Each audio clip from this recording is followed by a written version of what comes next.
El tema del sermón de esta mañana va a estar centrado en el verso 14. Y el tema podríamos llamarlo amonestando, alentando y sosteniendo a los hermanos. Eso es lo que vamos a ver sencillamente en esta mañana. Amonestando, alentando y sosteniendo a los hermanos.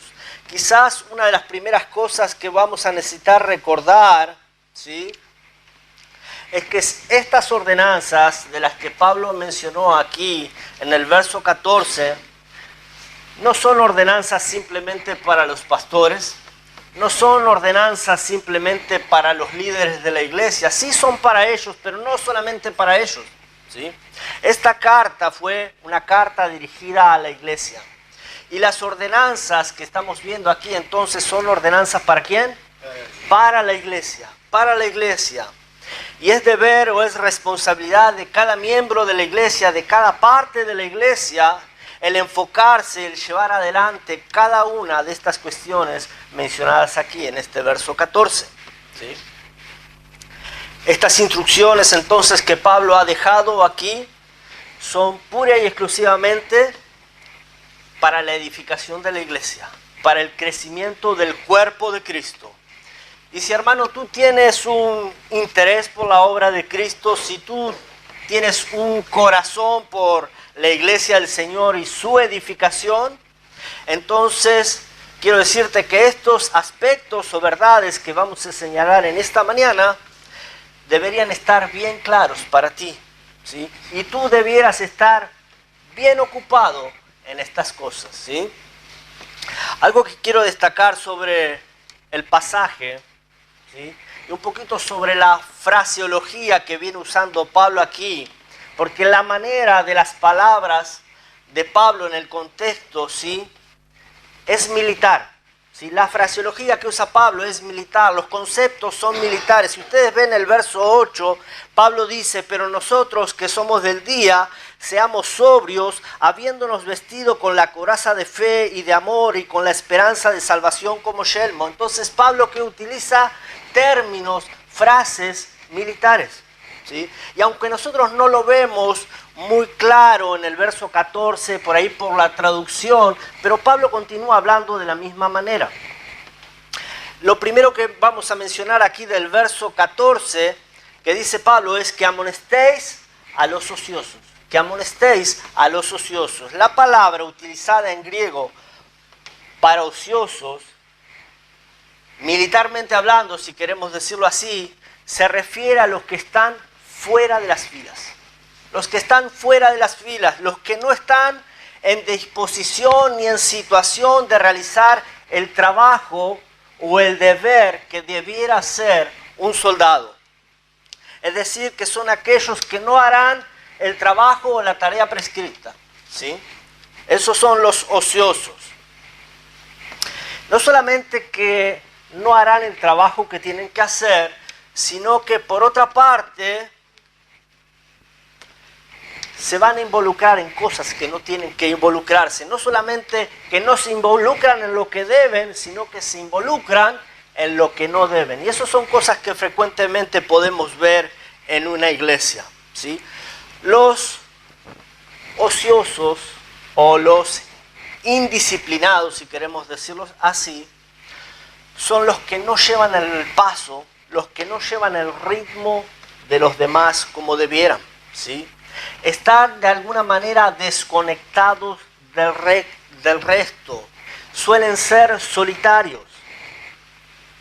Otra palabra que se usa con frecuencia para explicar este texto es rebeldes, ¿sí?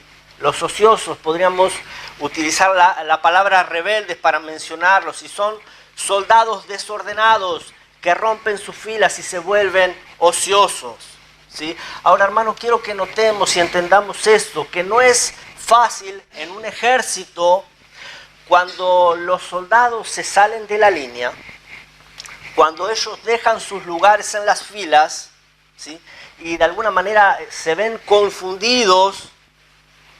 Entonces, qué poco se puede lograr en este estado de confusión. Qué poco se puede lograr con un grupo que está así confundido, con un grupo que está así desordenado. No es fácil que puedan lograr algo bueno. Ahora tampoco es difícil cuando los miembros de una iglesia están fuera de su lugar, ¿sí?, el ver qué poco se puede hacer en ese estado. Cuando los miembros de la iglesia andan algunos solitarios, cuando rompen filas, entonces es difícil andar bien, es difícil ser productivos cuando estamos de esa manera. Tristemente hay muchas iglesias que son como ese ejército en donde la mitad de los soldados están fuera de la línea. Hay iglesias donde hay insubordinación completa en las filas, y donde no se puede depender de la mitad de la congregación para hacer el trabajo que hay que hacer por aquellos que andan ociosos. Por eso es importante el procurar que aquellos que andan ociosos se pongan en acción. Y lo que quiero decirte en esta mañana y llevarte a reflexionar que eso no es solamente trabajo del pastor o de los líderes de la iglesia. Eso es trabajo y responsabilidad de toda la congregación. Es responsabilidad de toda la congregación hacer que aquellos que rompieron filas se vuelvan a las filas y se pongan en acción. Hermanos, una conducta ociosa pudiera ser contagiosa. Y eso es peligroso. Es más, hermanos, un cerebro ocioso, ustedes lo han escuchado, es taller del diablo, ¿no? ¿Han escuchado esto? Un cerebro ocioso es taller del diablo. Tenemos en las Escrituras el ejemplo de David. David fue un buen rey, siempre cumpliendo con sus responsabilidades, siempre saliendo a la batalla, siempre poniéndose primero. Pero un buen día le agarró el ocio, ¿sí? ¿Se acuerdan? Entonces, en el tiempo que los reyes salían a la guerra, ¿qué hizo él? A causa del ocio se quedó en su casa. Y ahí sí comenzaron un montón de problemas. Vio a una mujer que no tenía que mirar, puso sus ojos en ella, la tomó por mujer, hizo un montón de cosas que no debía hacer. ¿Todo a causa de qué? De no estar en el lugar que debía estar. Todo a causa del ocio. Hermanos, el ocio es peligroso. El ocio es peligroso. Hermanos, cuando un hombre no se emplea diligentemente en alguna ocupación productiva dentro de la iglesia, entonces puede ser un peligro. Puede ser un peligro porque eso da lugar a convertirse en un instrumento del mal. Eso da lugar a convertirse en un perturbador de la iglesia. De ahí entonces es la necesidad de cuidar a la iglesia de los ociosos. La necesidad de cuidar a la iglesia de los ociosos. Ahora, hermanos, nosotros como hijos de Dios y como parte de la iglesia tenemos esta gran responsabilidad de ocuparnos en estas cosas que Pablo menciona aquí en el verso 14. Amonestar a los ociosos, a los rebeldes, a los que no están marchando como debieran. No solo eso, dice Pablo, también debemos alentar a los de poco ánimo y sostener a los débiles. Pero ahora, hermanos, lo que yo quiero llevarte a pensar por un momento es que necesitamos tener mucho cuidado y prestar mucha atención a esto, ¿sí? Muchas veces podemos encontrarnos que estamos haciendo estas cosas al revés, ¿sí?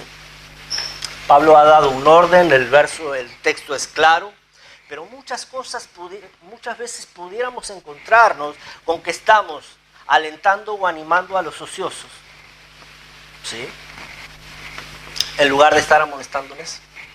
Pudiéramos encontrarnos que estamos amonestando o regañando a los débiles en lugar de sostenerles. Y lo mismo con los que tienen ánimo, en lugar de estar alentándoles, por ahí estamos llamándoles la atención, estamos regañándoles, les estamos machacando, ¿sí? Así que tenemos que tener cuidado con estas instrucciones. Debemos tener cuidado que no se nos mezclen estas ideas y estos conceptos, ¿sí? Ahora, hermanos, al amonestar a los ociosos necesitamos saber y tener en cuenta que ellos mayormente no quieren escuchar no quieren ser amonestados. Es lo que mayormente ocurre. El ocioso no quiere escuchar, no quiere ser amonestado. No quiere que se les confronte con la Escritura. Pero ¿saben lo que a ellos sí les gusta? ¿Saben lo que ellos sí quieren? Lo que a ellos les agrada es que tú le endulces el oído. Al ocioso le gusta que tú le palmes la espalda, que tú lo excuses, que tú le des la razón en lo que hacen, que tú les alientes. Pero ¿saben qué? Eso no es lo que dice el texto aquí, porque la palabra aquí dice que el aliento, ¿para quién es? Para los de poco ánimo, no para los ociosos. El aliento es para los de poco ánimo. Lo que el ocioso necesita no es ser animado, no es ser alentado, sino es más bien ser confrontado con la palabra de Dios. Ser confrontado con la palabra de Dios. Y esto es clave, lo de ser confrontado con la palabra de Dios, porque no se trata tampoco de confrontar con nuestros pensamientos, no se trata de confrontar con nuestras ideas, sino con la palabra de Dios. Por lo tanto, hermano, si tú vas a hablar con alguien, en cualquiera de estas tres situaciones de las que estamos mencionando, de las que se describen aquí, sea un ocioso, sea un desanimado, sea un débil, lo que tú debes hablar es la palabra de Dios. Debes citar la palabra de Dios y que sea Dios hablando y no tú. Ahora, como les acabo de decir, los que están marchando mal, los que han roto las filas, ¿sí? Ellos no quieren escuchar un consejo. Ellos mayormente no quieren escuchar ni un consejo tuyo, y muchas veces siquiera no quieren escuchar un consejo del pastor. Hay algunos que les gusta escuchar las prédicas y quizás hasta el pastor pudiera ser su predicador favorito, pero no quieren escuchar un consejo de él. Voy a decirte algo, tú no debieras decir que el pastor es tu pastor si tú no estás dispuesto a seguir un consejo de él. Ah, es que me gusta cómo enseña, es que me gusta cómo predica. Sí, pero no te gusta seguir o aceptar los consejos. Es más, vienes y le cuentas al pastor tus problemas y cuando él te dice qué hacer, tú haces lo que te pega la regalada gana en lugar de hacer lo que él te da como consejo. Entonces tú no puedes decir, él es mi pastor, si tú no dejas que él te pastoree. Miren el verso 12, hermano. Dice el verso 12, os rogamos, hermanos, que reconozcáis a los que trabajan entre vosotros y os presiden en el Señor y os amonestan, y que los tengáis en mucha estima y amor por causa de su obra. Dice, tened paz entre vosotros. Que reconozcáis a los que trabajan entre vosotros y os presiden. Y tú dices, pero yo lo estimo en gran manera y yo lo reconozco. Si lo reconoces y lo estimas, sigue su consejo. Te voy a decir algo, después de todo, no es por el bien del pastor, es por tu propio bien. Es por tu propio bien. Así que el ocioso no quiere escuchar consejo, así que sobre todas las cosas, ten cuidado de que tú no seas uno de ellos. Que tú no seas uno de esos que no le gusta escuchar consejos. Quiero señalarte dos o tres aspectos que necesitamos tener en cuenta para amonestar al ocioso. Y el primero es algo básico que necesitamos reconocer. Nadie puede pretender amonestar al ocioso si no muestra claramente que no es uno de ellos. ¿Entienden la idea? Nadie puede pretender amonestar a un ocioso si no está demostrando claramente que no es uno de ellos. Dice la Escritura que no puede un ciego guiar a otro ciego. ¿Por qué? Porque ambos caerán en el mismo hoyo. Hay muchos por ahí queriendo dar consejos, hay muchos por ahí queriendo decir cómo se deben hacer las cosas, pero de pronto tú te detienes a ver sus vidas y son un desastre. Te dice con la Escritura lo que debes hacer, pero poco es lo que practican. Ahora quiero que te imagines. Tú te acercas a un hermano para amonestarle porque no está viniendo a la iglesia, porque no vino el domingo a la iglesia. Pero de repente tú eres uno de aquellos que de tanto en tanto se pega el faltazo. ¿Qué crees que te va a decir el hermano? ¿Cómo crees que te va a mirar? Tú te arrimas para hablar con un hermano porque su vocabulario no es bueno, pero tu boca es como una letrina. ¿Qué crees que va a pensar o que va a decir el hermano? Miren Mateo capítulo 7 lo que dice el Señor Jesucristo, cómo lo pone Él.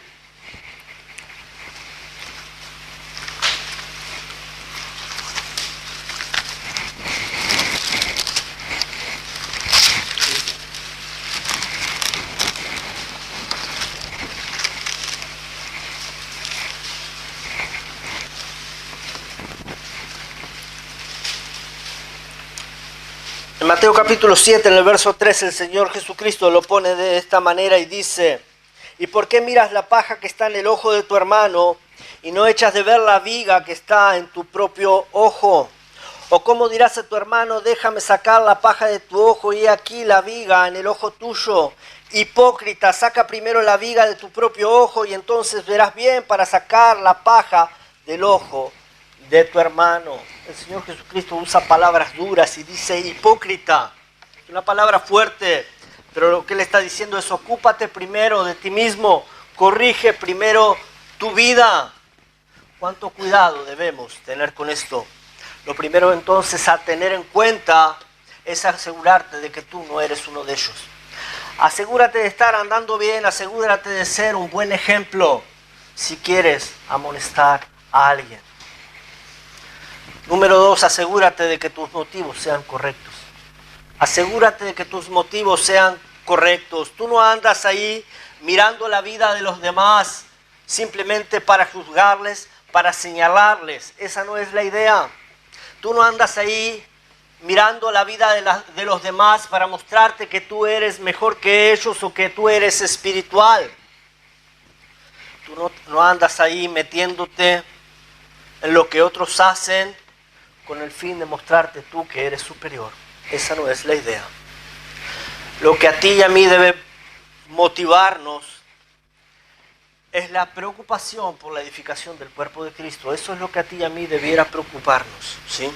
El apóstol Pablo decía a la iglesia de los Gálatas: hijitos míos, por quienes vuelvo a sufrir dolores de parto hasta que Cristo sea formado en vosotros. ¿Cuál era el deseo, cuál era el propósito, cuál era el fin del apóstol Pablo? Que Cristo sea formado en la vida de los hermanos. Y ese debe ser el propósito que debiéramos tener tú y yo. Esos debieran ser nuestros motivos. Yo quiero preguntarte en esta mañana: ¿qué es lo que debiera producir en ti y en mí el ver a un hermano que no está andando bien? ¿Qué es lo que debiera producir en ti y en mí cuando vemos que un hermano no está andando bien? Sea que está ocioso, o puede ser también un hermano que está de poco ánimo, o un hermano que se muestra débil. ¿Qué es lo que debiera producir en nosotros? ¿Sí? Porque lo que debiera producir en nosotros debe ser un sentir de compasión. Un sentir de compasión, eso es lo que debiera producir.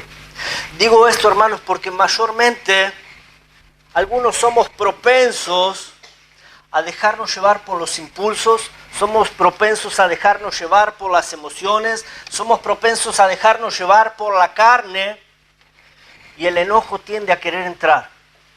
El enojo tiende a querer mostrarse y hacerse presente, y necesitamos tener cuidado con esto. Muchas veces el hecho de ver a un hermano que está andando mal, ¿sí?, en vez de producir en nosotros compasión, puede producir otra cosa como enojo. Así que tenemos que cuidar y asegurar que nuestros motivos son correctos. Necesitamos también asegurarnos no solamente que nuestros motivos son correctos, sino que nuestros métodos son correctos, ¿sí? Motivos correctos y métodos correctos.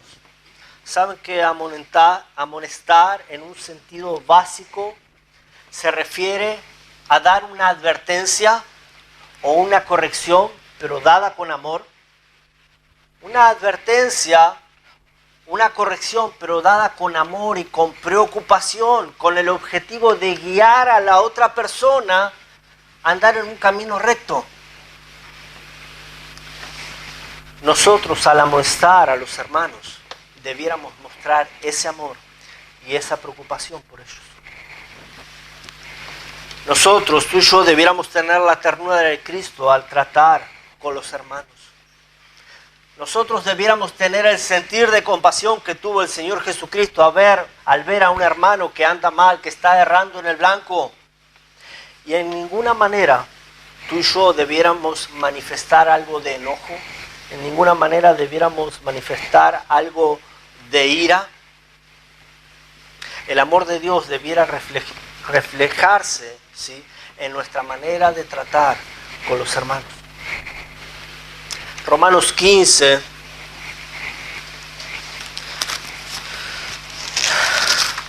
apóstol Pablo habla algo acerca de la amonestación allí en Romanos 15, que quiero que vean.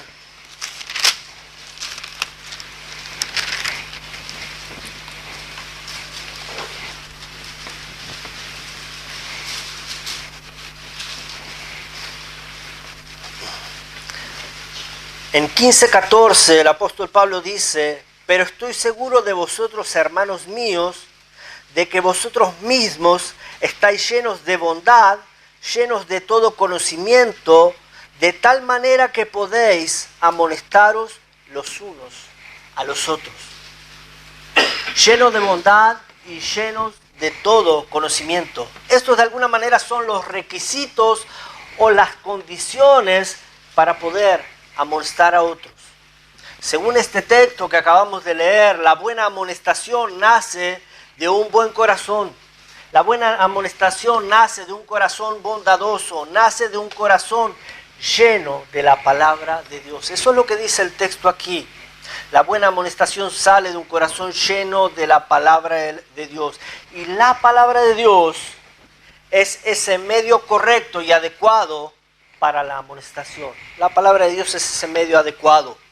En 1 Corintios 10:11 no lo vamos a buscar, pero el apóstol Pablo habla de ejemplos que encontramos en la palabra de Dios que fueron puestos allí para amonestarnos a nosotros. Ese es el objetivo de la palabra de Dios, el amonestarnos a nosotros. Hay otro texto en Colosenses 3:16, tampoco vamos a buscar, pero dice: la palabra de Cristo more en abundancia en vosotros, enseñándoos y exhortándonos, que tiene la misma idea de amonestarnos. Dice: amonestarnos unos a otros en toda sabiduría. La palabra de Cristo mora en abundancia en vosotros. La palabra es ese método adecuado para la amonestación. Así que, hermanos, referente a la amonestación, hay tres cosas que necesitamos asegurarnos, que es ser ejemplos, tener motivos correctos, ¿sí? Y necesitamos asegurarnos también de que estamos usando los medios correctos, motivos correctos y medios correctos y ejemplo. Lo próximo que menciona el apóstol Pablo aquí es que alentéis a los de poco ánimo. Que alentéis a los de poco ánimo. ¿Y quiénes son, según este texto, los de poco ánimo?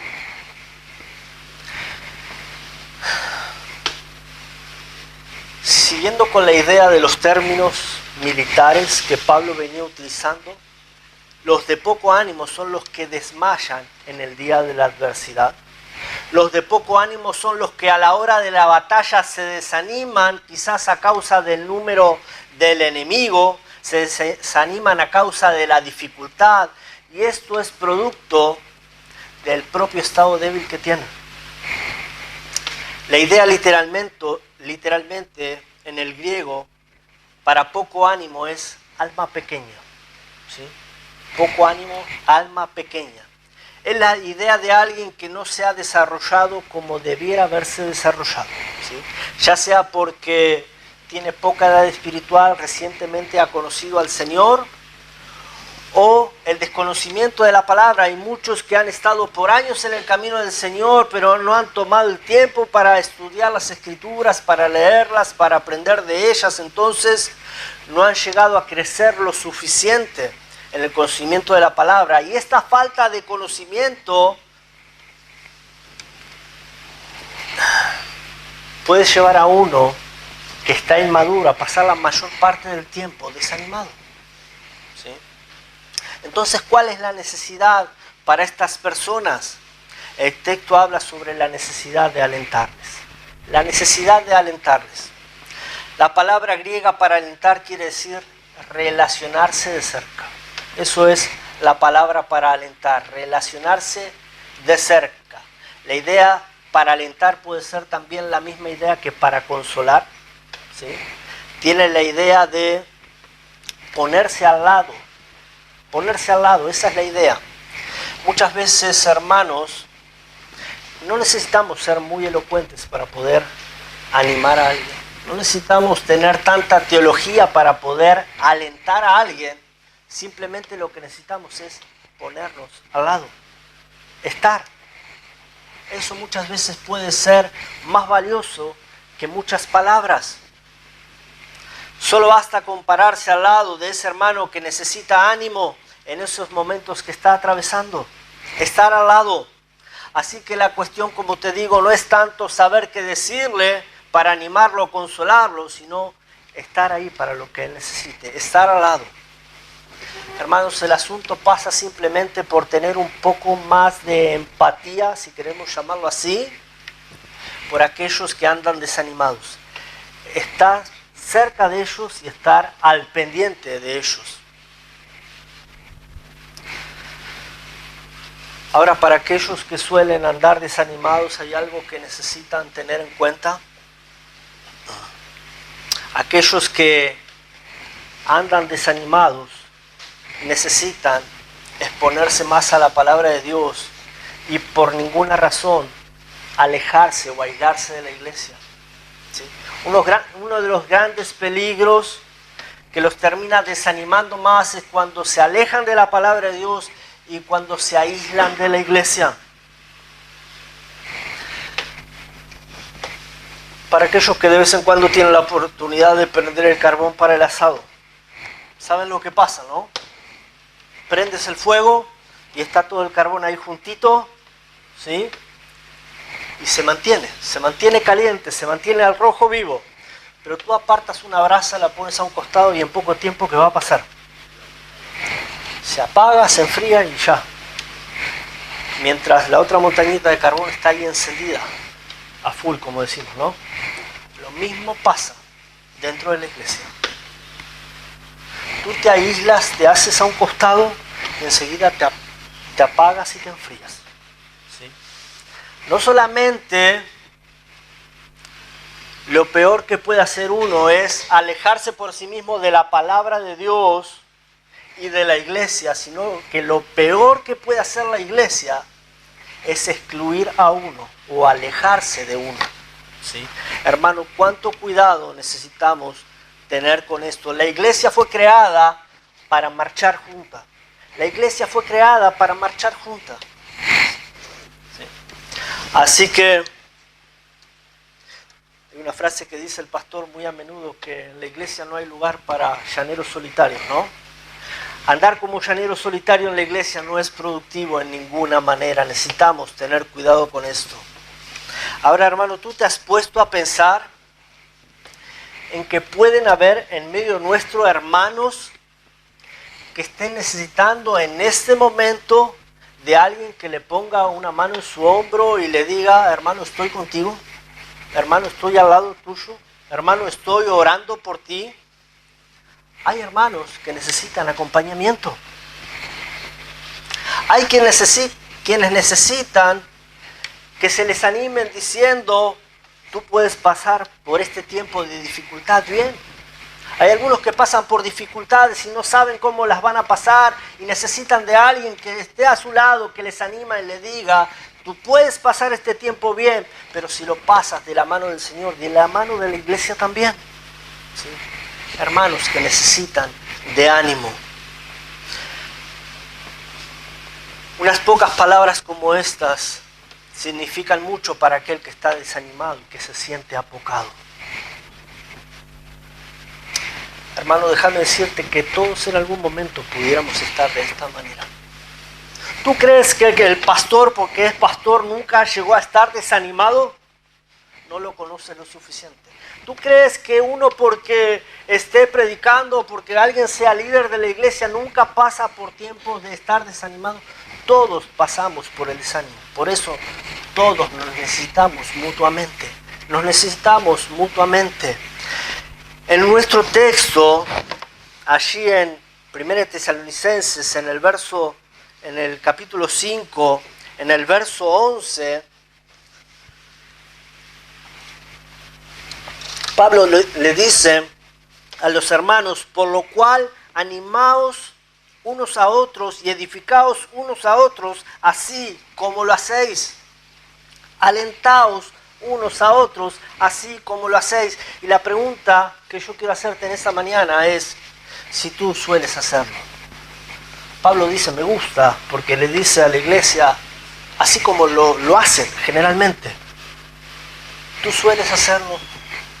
¿Eres de los que animan a otros? ¿Eres de los que te pones al lado de alguien para consolarlo, para animarlo?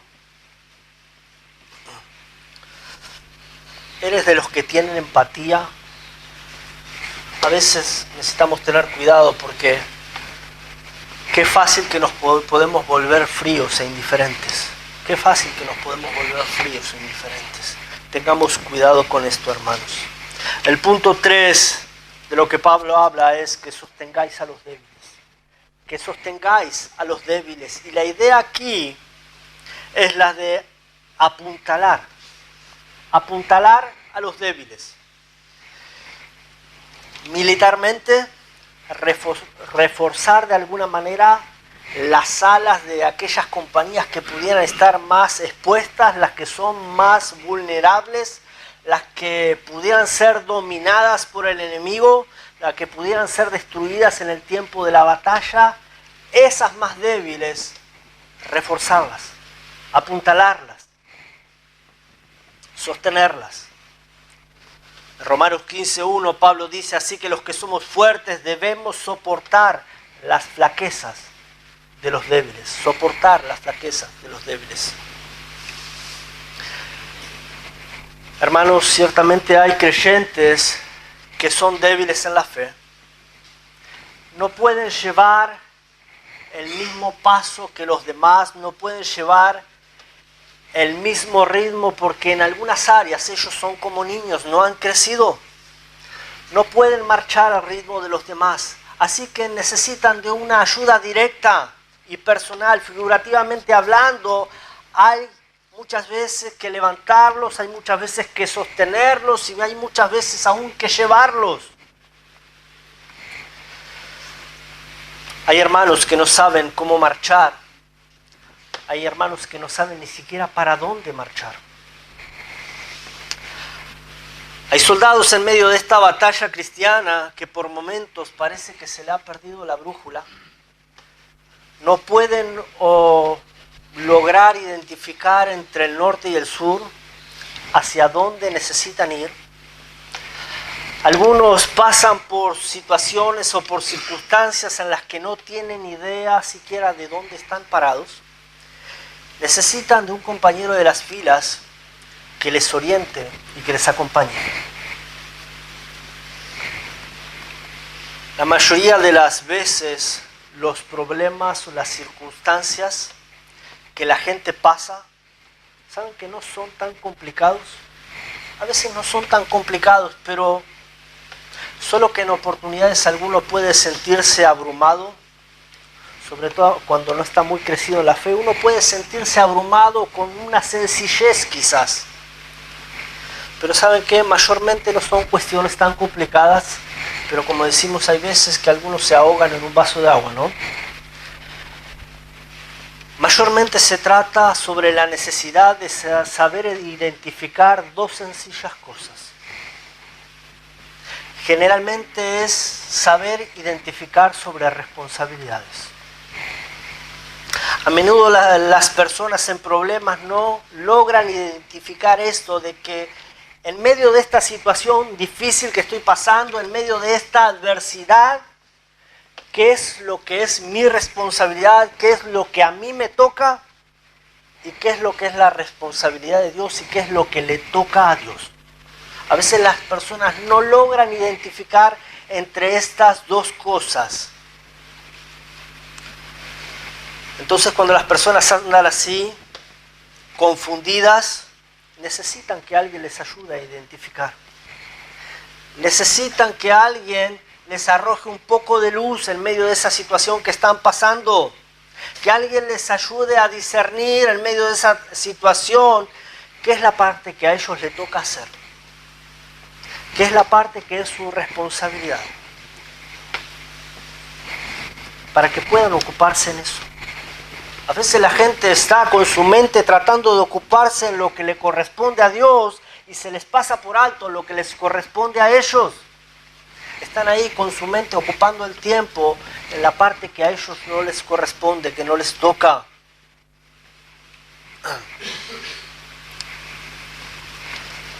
Hermano, yo no pretendo que tú estés ya capacitado para tratar con otro hermano que esté pasando por una dificultad. No pretendo que tú ya estés capacitado para tratar con alguien que esté pasando por una necesidad, aunque sí tenemos esa necesidad de estar preparados. Pero ¿saben qué? Si tú no estás capacitado, lo mejor que tú pudieras hacer es evitar dar un consejo cuando no estás preparado. Eso tú lo sabes. Mejor no hablar antes de hablar por hablar. Dice la Escritura que aún el necio es contado por sabio cuando calla. Mejor no abras la boca si vas a decir algo de lo cual no estás seguro. Pero como les decía, pararse al lado y estar para un hermano, eso es mucho más importante que decir palabras incorrectas. Puedes meter a alguien en un gran lío por dar consejos equivocados, pero algo que tú puedes hacer con mucha seguridad y que cualquiera puede hacer es sugerir o aconsejar: habla con el pastor. No sabes qué decirle a alguien, aconséjale, habla con el pastor, habla con un líder de la iglesia, habla con alguien que esté maduro en la fe, que le pueda ayudar con la palabra del Señor. Pero el asunto, hermanos, en esta mañana es, cuando tú ves a un hermano que no está muy crecido en la fe y que por ahí está tomando decisiones desacertadas, que está dando pasos cerrados en su vida, un hermano que necesita ayuda, que necesita dirección, un hermano del cual tú no puedes poner a marcarle sus errores, no puedes ponerte a regañarle porque él no está maduro, él no necesita ser reprendido, él necesita ser animado, pero la pregunta es, ¿qué es lo que tú haces? ¿Qué es lo que tú haces? La pregunta es si tú eres capaz de tomar el tiempo, tú eres capaz de hacer una pausa en tu agenda súper archiocupada, hacer una pausa y detenerte por ese hermano, ¿sí? Y animarlo, darle un poco de compañía, darle un tiempo de calidad donde tú puedas animarlo, donde tú puedas alentarlo. Hermanos, en verdad, nosotros debiéramos tomar más tiempo para enseñar a otros, debiéramos tomar más tiempo para instruir a otros, de la misma manera que alguien tomó tiempo para con nosotros. ¿Tú puedes acordarte, alguien tomó tiempo para contigo? ¿Te fue útil? ¿Te fue bueno? ¿No necesitan los otros lo mismo? Y por ahí tú dices, es que ya lo intenté, pero el hermanito a quien estoy tratando de ayudar es duro como una piedra, ¿sí? Y una y otra vez va errando y se la va mandando y se va equivocando y yo como que estoy perdiendo mi paciencia. Nosotros necesitamos recordar y dar gracias que Dios no pierde la paciencia con nosotros, amén. Dios no ha perdido la paciencia para con nosotros, no debemos nosotros tampoco perder la paciencia, pero como Dios conoce y sabe cómo somos nosotros, por eso Él nos dejó el final del verso 4, porque ¿qué dice, del verso 14? Porque ¿qué dice la última parte? Que seáis pacientes para con todos. Cuando tú piensas que se te va la paciencia tratando de ayudar a alguien porque erra una y otra vez, que seáis pacientes para con todos. Paciente se refiere a la capacidad de soportar sin perder la calma. sin perder la calma. Paciencia está relacionado con la perseverancia, con la insistencia. No perder la calma para con nuestros hermanos es sumamente necesario. Perseverar para con nuestros hermanos que nos necesitan es muy importante. Aunque también sabemos que puede ser sumamente difícil, pero es muy importante. Yo voy a decirte un secreto, hermano, en esta mañana. Los ociosos o los desordenados, los débiles, los desanimados, van a hacerte ejercitar la paciencia. Si no, preguntan al pastor. Ellos van a hacerte ejercitar la paciencia. Van a poner a prueba tu templanza. Pero necesitamos ser constantes, necesitamos ser perseverantes, ¿sí? Y lo bueno es que para ello tenemos la guía y la ayuda del Espíritu Santo. Y parte del fruto del Espíritu Santo, parte de su obra en nuestras vidas es que nosotros tenemos la paciencia. Tenemos la paciencia, es el resultado de la obra del Espíritu Santo en nuestras vidas. Así que sí tenemos con qué, no podemos decir no tengo con qué, sí tenemos con qué. Tenemos los medios para tratar con los hermanos. Solamente necesitamos tomar más tiempo para tratar con ellos. En verdad necesitamos invertir tiempo en la vida de otros. Y la pregunta es si tú inviertes parte de tu tiempo que consideras tan valioso, si tú lo inviertes en la vida de otros. Necesitamos ocuparnos en estas cosas. No debemos estar todo el tiempo ensimismados en nosotros mismos como si fuéramos el centro del universo. Necesitamos ocuparnos los unos de los otros, como dice la Escritura. Necesitamos involucrarnos con los demás hermanos, con sus necesidades, con sus luchas, con sus preocupaciones, temores y demás. Necesitamos ocuparnos los unos de los otros y edificar así la iglesia del Señor Jesucristo, amonestándonos, alentándonos y sosteniéndonos sin perder la paciencia, porque esto es lo que Dios quiere y espera de nosotros. Amén. Padre Santo, te damos gracias por tu